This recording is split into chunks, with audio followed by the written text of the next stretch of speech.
Good Friday evening. Welcome into what could be, and we hope it's not, the season finale of the Crossroads Locker Room Show. My name is Greg Sherman. Thank you so much for tuning in once again. Forcing the last chance for a local 11-man team to get into the playoffs this year, as Big Spring, Coahoma, and Stanton have all been eliminated. We usually would go through all the playoff scenarios, but Forsyth is pretty simple for the second straight year. Win and in, lose, and their season will come to an end. Joined by head coach Jason Phillips. Jason, before we talk about tonight's big matchup, last week he played Anson, the Cinderella team in the state. You guys got that defensive score early to go up on them, and then it just seemed like, again, the offense struggled. I think there was only 43 yards of offense or something like that, and Anson won. I mean, just your thoughts on last week? Well, we didn't play very well, especially on the offensive side of the ball. We struggled moving the ball, and part of that was our fault. Part of that is Anson's got a really good defense, and defensively we came out the first quarter and a half and played pretty good defense against them, but they slowly but surely wore us down, and we weren't able to make the adjustments that we needed to.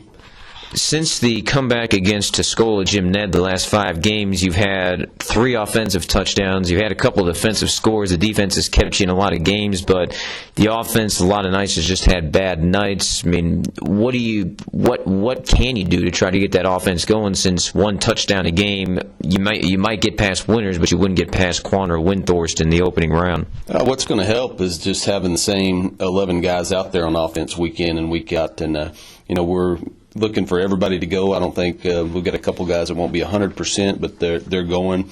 And just that continuity, especially on the offensive line, is going to help our running game and our pass protection. And those two things, if we get all those guys up there, we think our offense is capable of putting some points on the board. The difference between this year's winning in, losing out, and last year's is last year you had to play the points with Holly. You had to beat them by 13, beat them exactly by 13. This year it's just straight up. You beat Winters by 1, you're in. You lose by 1, you're out. I mean, you guys have the experience of having to play in that game last year. Does that help you out this year? Oh, I definitely think so. This situation this year is a little bit better. Number 1, it's at home. Number 2, we just got to win by 1 point. And, a lot of these kids were on that team last year and contributed to that victory and getting us into the playoffs. And we'll look for that experience to help us out tonight. You briefly touched on the injuries. Who's in and who's out? Everybody's going to suit up and play, but we've got several that are not 100%, but we look for them to, tough it up a little bit and give us what they can, and then hopefully they can all finish the game. I was about to ask you, is this one of those where you just tell them to suck it up because if you don't win tonight, then they'll have plenty of time to recover? It's not really us telling them to do that. They're wanting to do that. They're wanting to be on the field, and none of it is any serious injuries, but ankle sprain, hip problems here and there. But it's all things they can play with. It's just going to hurt a little bit, and hopefully they can stay in the game a long time.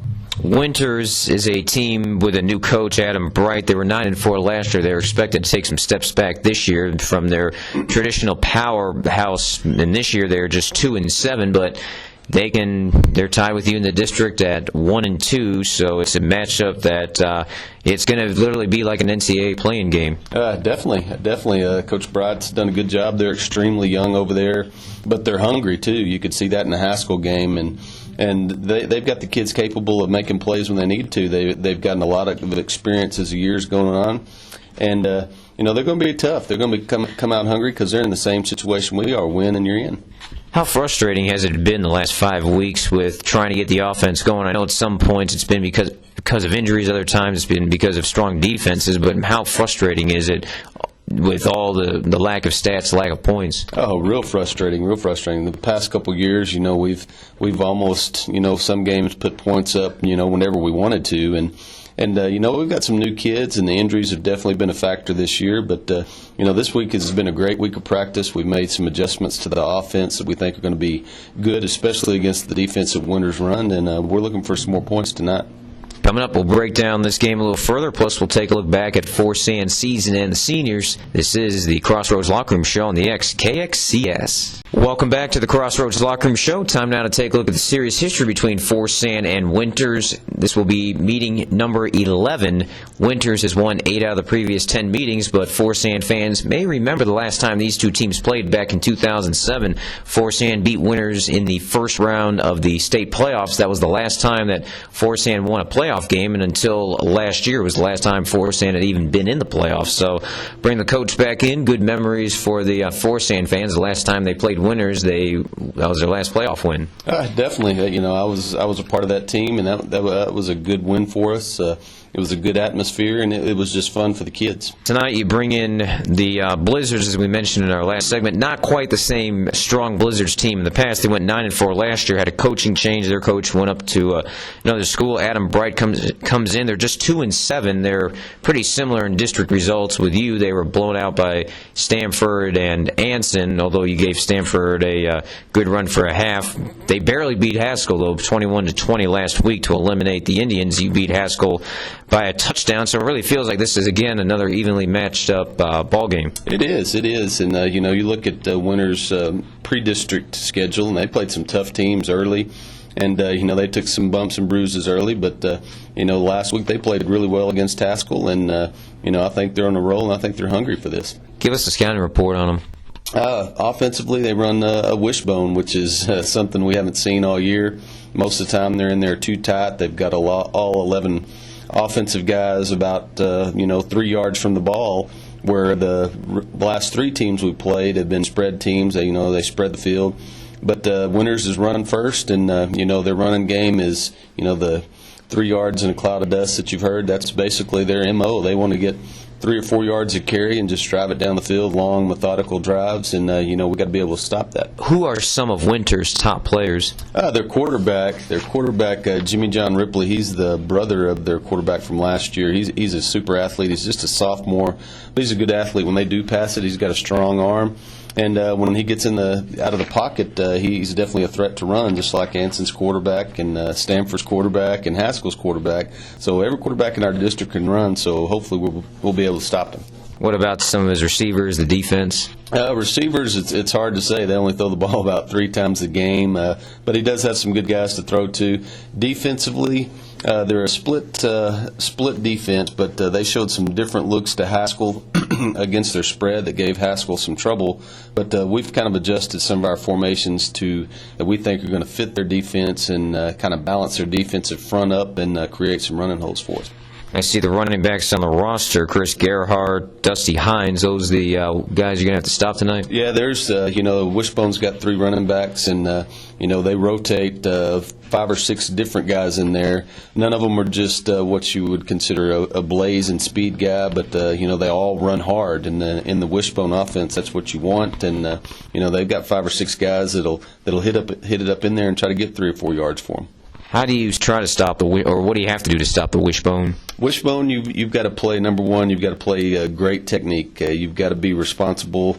You've got 3 different backs and a quarterback that you got to be responsible for, and it's just responsibility football. And if each guy takes care of the responsibility, and we can make tackles at the line of scrimmage and not let them get to the next level, we're in good shape. Are you doing anything to change up the playbook on offense to try to get into the end zone more than what you've been able to the last month plus? It's not really changing the playbook. We're changing the way we run a couple of the plays, make it quicker hitting, and we've added a couple new formations in that will balance their front up and should create some running holes for us. Besides scoring more points, what are the keys to victory tonight? The thing is, defensively, we've got to get off the field. We can't let them have 10, 12, 14-play drives. We've got to get as many 3-and-outs as possible. Because Wishbone, it's not a big play offense. It can be, but it's more of the grinded out, long drives, long methodical drives, and we just got to get our defense off the field as quickly as possible. And offensively, we know what we got to do. We got to run the ball effectively and throw it when we need to. With this being essentially a play-in game, is this one of those where whatever you got in the playbook goes? If you have trick plays, special plays, odd formations, basically you might as well just use them now because if you don't win, then those all go to waste? Oh, it definitely. It's all open this week. We've got just about everything on trick play wise, fake punt, onside kick, all that good stuff is on. So, hopefully we won't have to use it and keep it in the book for the playoffs. But, if we have to, we got it. It's going to be senior night, of course, final home game for, I think, 10 or 11 seniors. I wish we could have time to be able to mention them all, be able to talk about them all, but maybe quick hits on some of them. Yeah, Trevor Burchett is a 3-year starter for us in the secondary and at receiver. He does a good job. He's one of our emotional leaders out there. Copeland Rydell and Blaze Kaufman, they've both been playing. I think Copeland started when he was a freshman on offense, on the offensive line, and him and Blaze have been a big part of our front, both sides of the ball, the last 3 years. Cole Long's a 2-year starter at offensive line as well, and Marcus Cervantes, he's another senior that we've kind of had to move him around from year to year, but he's a good athlete and he's able to do that. He's played quarterback for us this year, but in the past he's been DB and a receiver for us. It's a big weekend for Forest, and obviously the final football game of the regular season could be the last one of the season if Forest doesn't win. But Saturday, the state cross-country meet, Coach Robert Hilger will lead his team down the Round Rock. I know you got a couple players, Dylan Bagnell, among others, that run cross-country. Are they going to play tonight, or are they going to already be in Round Rock? They're already going to be in Round Rock. That's a big deal for those guys. Luckily all our cross-country guys are receivers, and that's where we're the deepest at. And, we're going to let those guys go try to win a state championship and then get those guys back next week for the playoffs. And one more senior, Brendan Roman, he's been playing tailback for us for 3 years, and he's one of those kids that anytime he touches the ball, he can take it to the house. Well, good luck to the Forest cross-country team. We'll have the results coming up on the Howard County Football Wrap-Up Show Saturday, 11:05 on KBYG. But tonight, Winners is here in town. Loser of this game will be going into the Winters because their season will come up short. Final thoughts tonight, trying to get a win, get some offense, and be able to get to the second season for the second straight year. We're just excited about tonight. It's a playoff game a week early, and our kids are excited, coaches are excited, and hopefully the fans will come out there and be excited and help lead us to victory.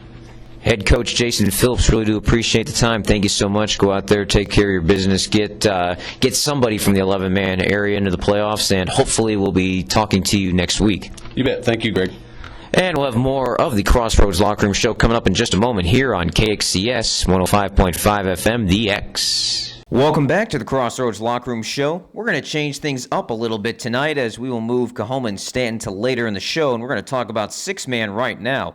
Garden City is in the playoffs after they beat Fort Davis last week. The 3-6 Bearcats will play at number 9 Rankin tonight for a district title. Last night, Lenore Grady played host to Lamesa Klondike in Tarzan. The game was a win and in, lose and out game. The matchup was even the whole way as E.J. Rodriguez threw for 2 touchdowns and ran for another to give Grady a 32-26 lead after 3 quarters. Difference at that time was 3 missed Cougar 2-point PAT attempts. It stayed that way until late in the game as Klondike drove for the go-ahead score with under 3 minutes to go. They got all the way to the Wildcats 2 when Cougar quarterback Wyatt Tidwell and running back Sal Torres couldn't complete a handoff. Ball hit the ground. E.J. Rodriguez picked it up at the 12-yard line, ran back the present 68 yards for the game-winning score as Grady went on to win 40-32 as Rodriguez and first-year head coach Chris Kirkendall are back in the tournament after a 1-year absence. When that play just started, I remember what every word coach told me was to settle down, EJ, stay right there in your position. Don't go upfield. If you go upfield, you know you're beat. I stood there, and the next thing I see is the ball come out of his chest, and he fell down, and I don't know what happened. And the ball, I was about to fall down on it, and I thought, no, don't fall, push it. And I pushed it up, and I grabbed onto it and started running, and I turned around, and I heard somebody, and I turned around, and there was one of my teammates. I was real scared. I thought it was one of the defensive come to get me. We played pretty sloppily the first 2 quarters, and we just weren't doing our playing. We weren't playing assignment football.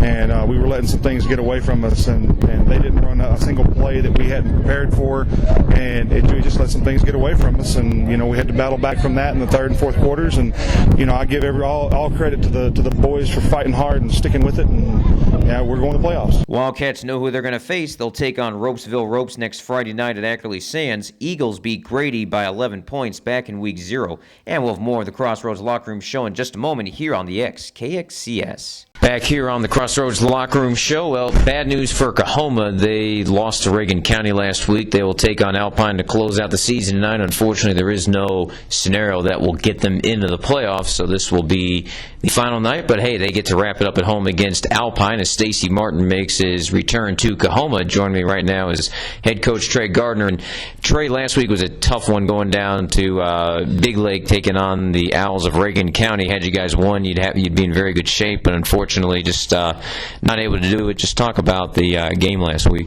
We dug a hole early. I mean, we went down 14-0, and we were able to come back 14-12. We struggled with some extra point issues, but just were never able to get back over the top on that. Like I said, we just spotted them too much early and just couldn't overcome it. How frustrating has it been all season with a season start with a lot of promise? The injuries just basically just hijacking the season.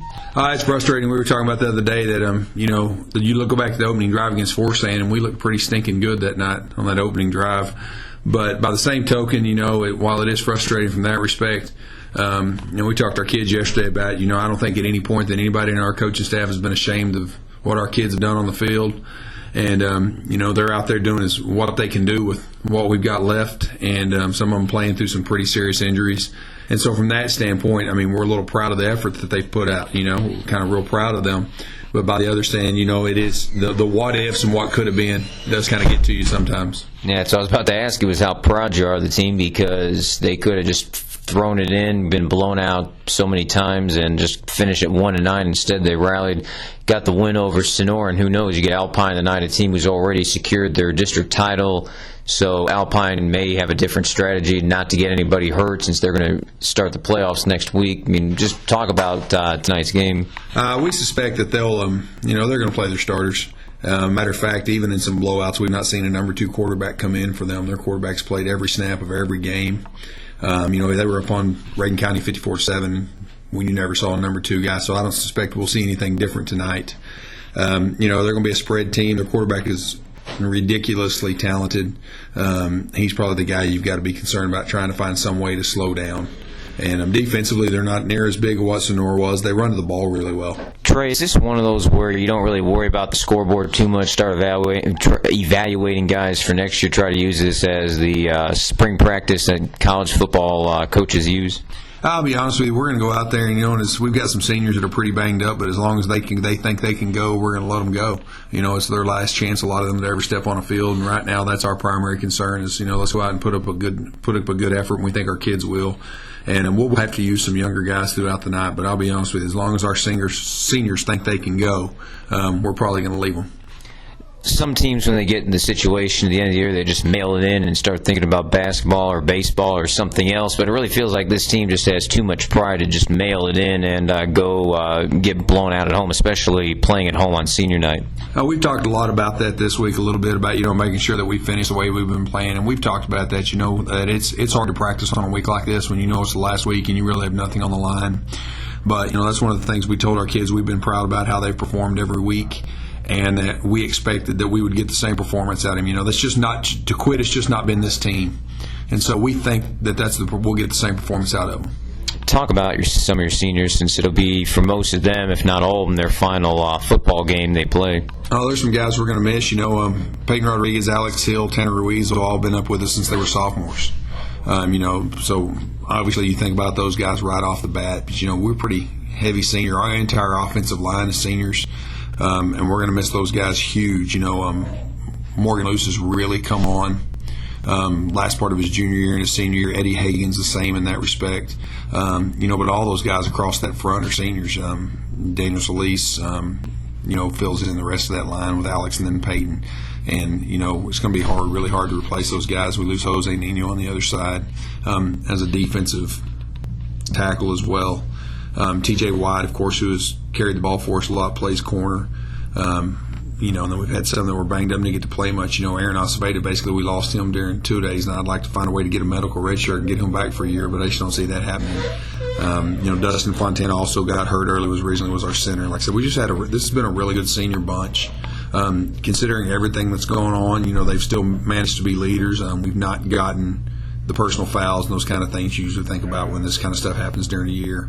And like I said, and really they've done a really good job of showing the younger kids exactly, how this is supposed to be done, how you're supposed to approach these things.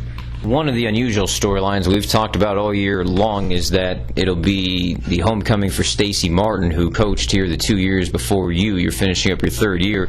Tanner was the only player, I think, that played for Stacy. Tanner feeling any emotions or any quirkiness to this game because it's the current Coahoma coach against a former Coahoma coach? If he has, he hasn't said anything about it. Like I said, we really haven't talked about it much with his deal. We've been so concerned about trying to get his shoulder some semblance of healthy so he can play that's been our primary objective, and it really just hadn't been talked much about around our place. Like I said, I really don't know Coach Martin that well. I met him about 3 times, so there's no, as far as I know, there's no animosity between him and myself.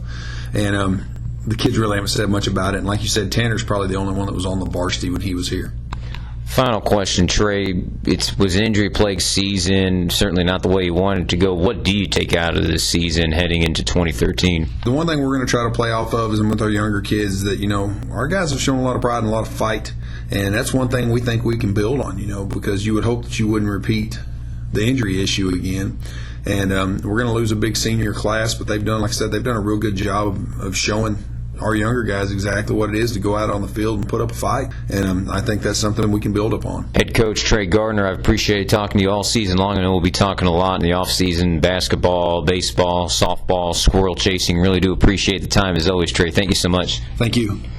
We'll have more of the show coming up in just a moment. This is the Crossroads Locker Room Show on the XKXCS. Back here on the Crossroads Locker Room Show, unfortunately, Stanton will not be a part of the playoffs for the second straight year. They gave it all they have, but will come up a little bit short. Joining me for the final time this season on the Crossroads Locker Room Show is Stanton head coach John Peterson. And John, last week, another game in which you guys were in it for a half, tied at 14 with Sonora at 1 point, but Sonora was able to pull away late. That's 3 straight games. You guys got off to a great start, but just had a tough finish. Just talk about last week's game, Coach.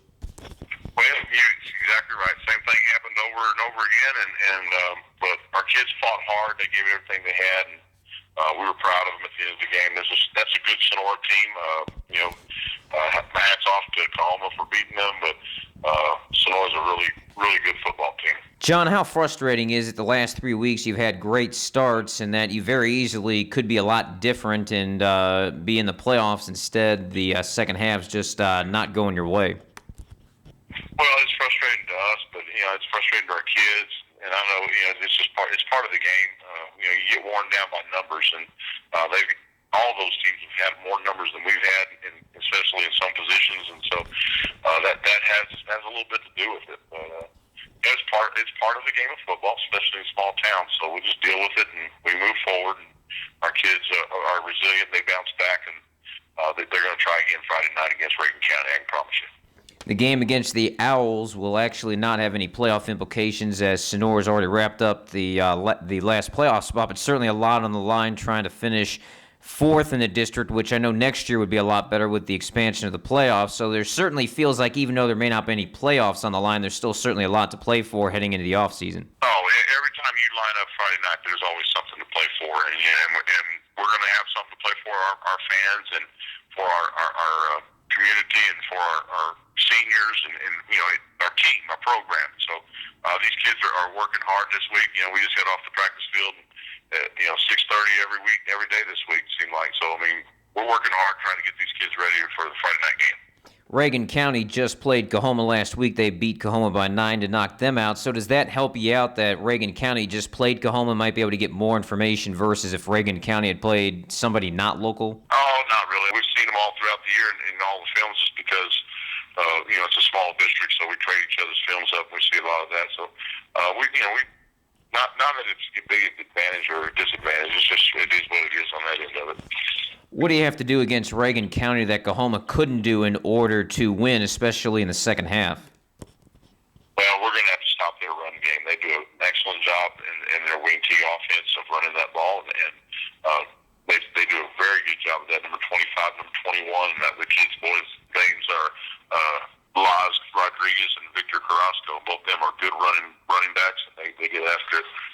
And so we'll have to definitely control those two. And then, defensively, they fly the ball. They do a good job. And Coach Campbell's got the Reagan County Owls in the right direction, and they're going to be a force to reckon with in this district.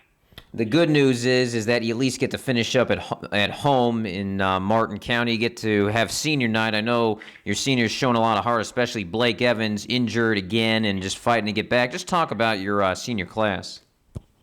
Well, that's Blake kind of represents the whole team. Even though we're injured and banged up, the kids get it back out there on the football field on Friday night and they give it their best. And maybe they're not playing at 100% strength, but they sure are giving 100% of their body and their mind and their time to us. And so we're very appreciative of the type of kids that we have.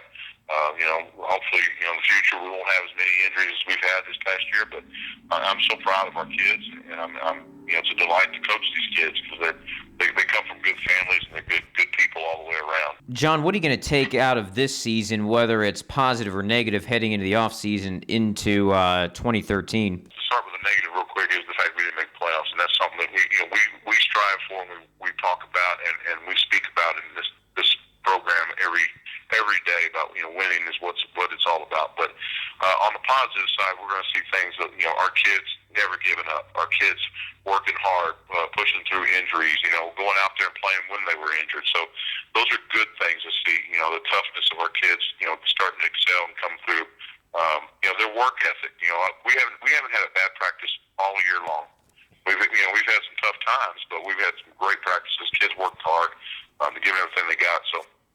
On Friday nights, we never gave up. Sometimes we just got rolled over on, because of the lack of numbers that we don't have. But our kids are great kids, and they work hard. So there's some positives there.